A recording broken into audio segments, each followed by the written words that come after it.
Hello and welcome to another one of our Love Your Skin Month videos. Today we're going to be talking about acne rosacea on skin.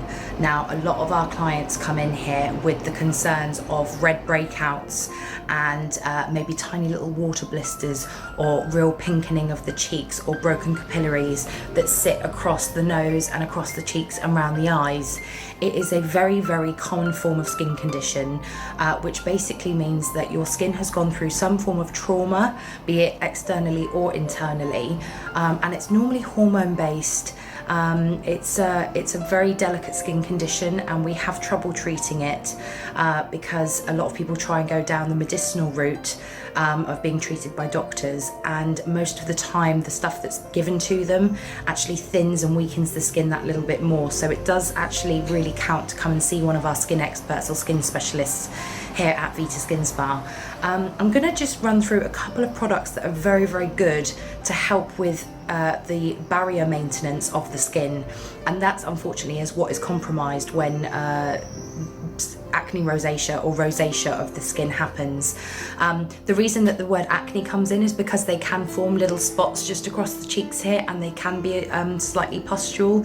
It tends to be more water blister type though. It's not the same as an acne that you would find on a teenage skin, for example. The best thing to do is to not panic and know that it can be treated with very gentle products. You just have to know the right ones to go for. First thing you need to do is choose very gentle exfoliants. So if you're using very harsh, abrasive exfoliators, please stop using them. It will make the skin here much more sensitive, and you're more at risk of breaking more capillaries as well through trauma on the skin. What we need to try and do is get that barrier defense on the skin a little bit more strengthened, and that takes time, patience and moisture. So the main ones that I'm going to introduce you to today are to help protect the skin and calm it down. The main one that people panic about is, what cleanser can I use? And I would say straight away to go for the Ultra Calming Cleanser. It is a gel cleanser. It is soothing on impact. Straight away it's nice and calm. You don't need to necessarily wash anything. You can just wipe over with damp cotton pads. Some people want to splash with a damp flannel, or even just with water on its own. It doesn't matter how you use this one. You can't go wrong with it, but it will immediately mean that you are removing a very thin layer of skin at that time, so that can be your exfoliation alone. There are other exfoliants to use, but you want to get your skin a little bit more repaired before you start going down the route of exfoliators. So always start with a very gentle cleanse from the Ultra Calming range. Ultra Calming Cleanser is one of the absolute best ones I've ever come across, because it does feel like you're already moisturizing it before you've even begun, so you're immediately getting that skin balance back. The next thing I would say to go for is one of the calming toners.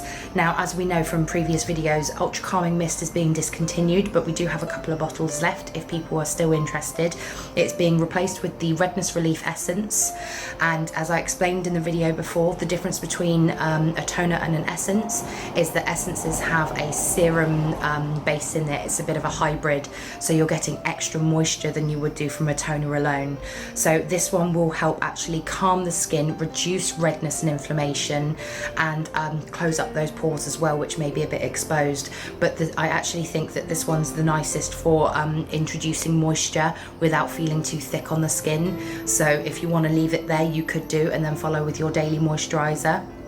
Some people absolutely have to stick to the Ultra Calming range full stop though, especially if it's rosacea, because it's just so inflamed that anything you put on top can occasionally feel very, very sensitive and tingly. So I'm going to finish just with the finishing products that I would recommend for those skin types. One is very good for the moisture, and one is very good for barrier repair, and believe it or not, that's its name.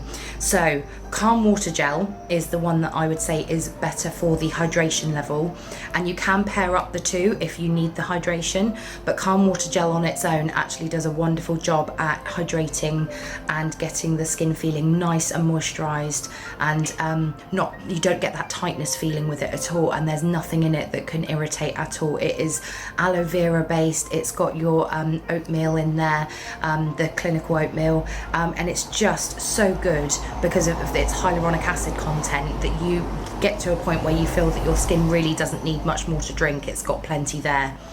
If you then want to seal that in with a final product, you can do. Barrier Repair can be used on its own or overlaying another moisturiser.